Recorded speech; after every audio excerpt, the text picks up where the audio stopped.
When you're envisioning a bookstore, what's kind of a layout that you think is really conducive? Well, one big layout is that the children's section is away from the front door.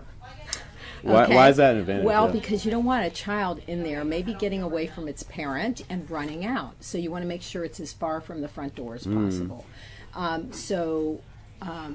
The other thing I really knew is that I wanted some kind of alternative retail operation in partnership here. So whether it was a yogurt bar, a coffee shop, which we do have a bakery coffee shop called Kitty's that we sublet to.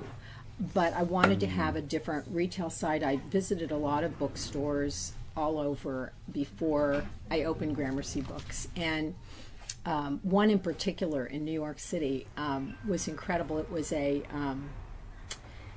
I think it was a boutique store of the Strand.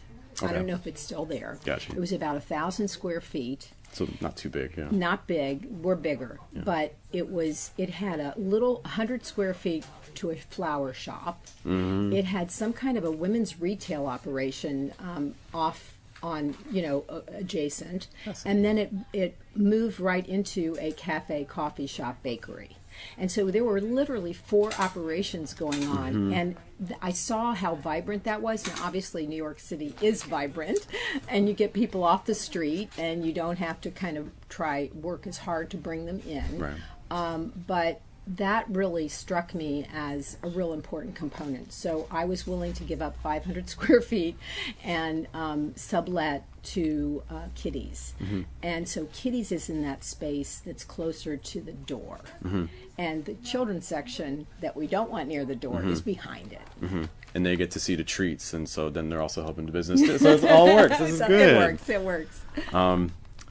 That must have been a very fun kind of like exploratory trips to different bookstores and things like that. It was. There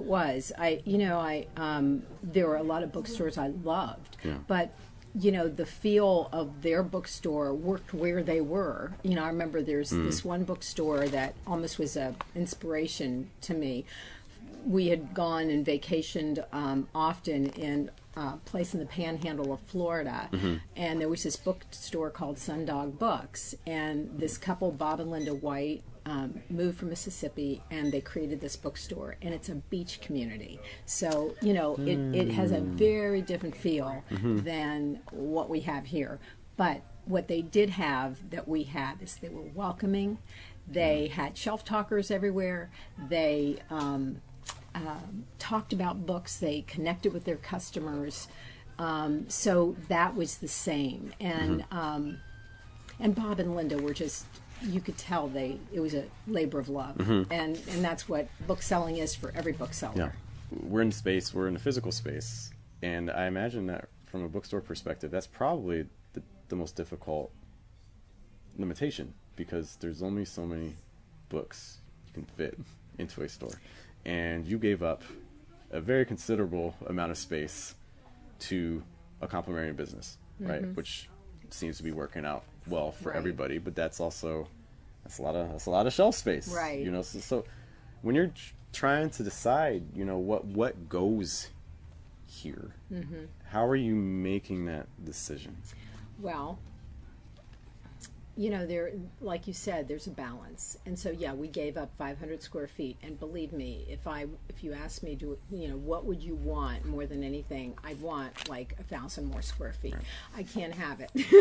But Yet. I will say, well, not here. The building just doesn't, there's nowhere to grow. But in storage space, we've had to find alternative storage space. I didn't build enough office. The office That's isn't good big to know enough. For people. Think about storage as storage well as space the books. is huge, and because we didn't need the kind of storage that we need now. 9 years ago, but I will say that in configuring the space, the space we're sitting in right now looks very, very different when we're having an event. Because one thing I learned when I went out and visited different bookstores was that I went to one bookstore that was about 1,000 square feet, and they insisted they had a lot of author events, and I could not see where they would put people because it was so small.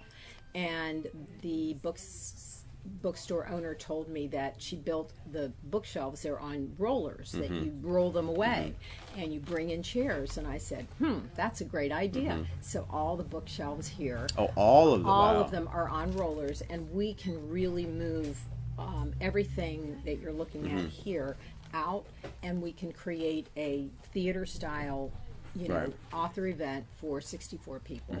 We have stacking chairs in the closets. I want to make a quick note, just because. So I have a space over on the west side called the Stanza that's dedicated just to like poetry events, and it's I don't know if you know John Rush, but he basically bought Grandview Books before they closed, so he has all their books there. But the problem is they're all on these shelves, and the space is great, but the shelves did not have rollers on them when he put them there. Right. And so if you're thinking about, if someone's watching this and they're thinking about their own space, try to do that from the beginning. Yeah, instead of exactly, later. exactly. It takes a lot of thinking ahead. Yeah.